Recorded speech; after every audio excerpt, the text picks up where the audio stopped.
ബാംഗ്ലൂർ വന്നിട്ട് എന്ത് സമ്പാദിച്ചു എന്ന് എൻ്റെ അടുത്ത് ആരെങ്കിലും ചോദിച്ചാൽ ഞാൻ പറയും ഒരു 10 കിലോ സമ്പാദിച്ചു.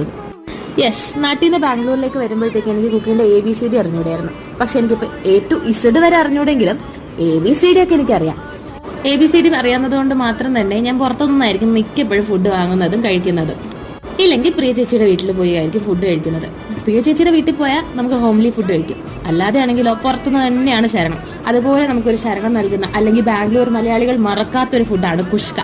കുഷ്കയും കബാബും തന്നെയാണ് ബാംഗ്ലൂർ മലയാളികളെ പിടിച്ചു നിർത്തുന്ന ഒരു ഫുഡ്.